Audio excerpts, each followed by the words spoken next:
Happy New Year po sa inyong lahat.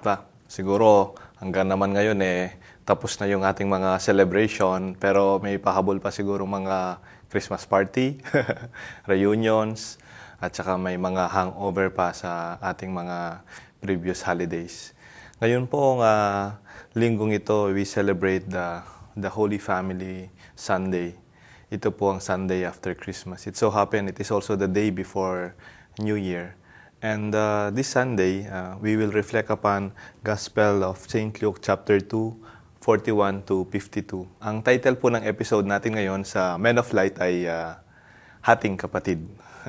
In the context of our celebration of the social concerns, we also look into the value of the family as the basic institution where we get to learn the values of social responsibilities and social concerns sa ating mga pamilya.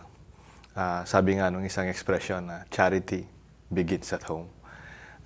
Alam niyo po, sa totoo lang, as we celebrate the Holy Family Week, naisip-isip ko lang, ang daming mga eskwelahan ngayon, different institutions for different fields of learning, like may school for entertainment, tawag yata natin dyan, Pinoy Dream Academy. Merong mga schools and academic centers for siguro sciences, technology, military academies, even cooking. Meron tayong schools for cooking.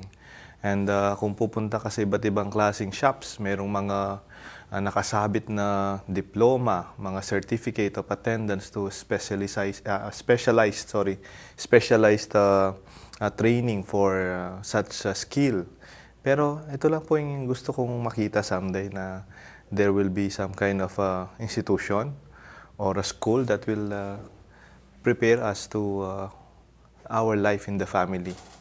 Kung mapansin po ninyo, wala pa naman yatang eskwelahan na ang focus nila ay family life, no? Yung para bang meron na po kayo nakitang diploma na yung focus nila ay AB philosophy o AB fatherhood o BS motherhood or how to be a good parent as a course. Wala ho medyo siguro mga weekend seminar, marriage encounters, which are also very very helpful. Mga apostolates ng mga family ministries. But you know, in spite of the fact na we're looking for the institution or schools or academic centers who take care of the family, we just have to go back to our own families. Ito talaga ang basic institution where we learn the meaning of family life.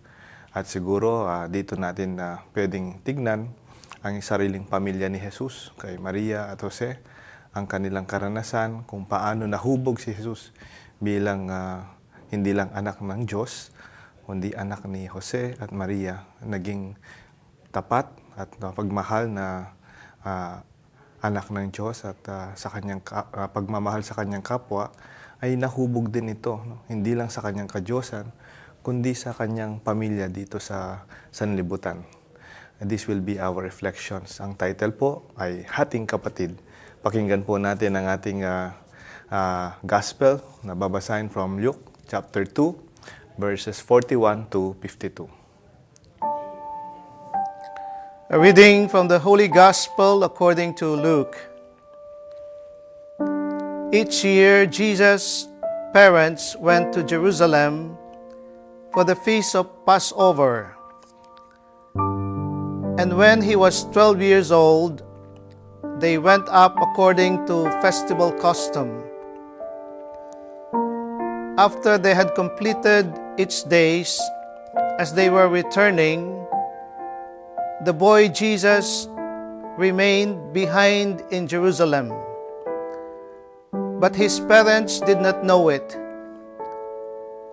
Thinking that he was in the caravan, they journeyed for a day and looked for him among their relatives and acquaintances. But not finding him, they returned to Jerusalem to look for him. After 3 days, they found him in the temple, sitting in the midst of the teachers, listening to them and asking them questions. and all who heard him were astounded at his understanding and his answers. When his parents saw him, they were astonished. And his mother said to him, "Son, why have you done this to us? Your father and I have been looking for you with great anxiety." And he said to them, "Why were you looking for me? Did you not know that I must be in my father's house?"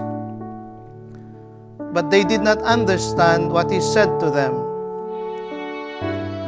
He went down with them and came to Nazareth and was obedient to them.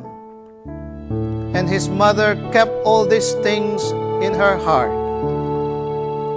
And Jesus advanced in wisdom and age and favor before God and man. The Gospel of the Lord.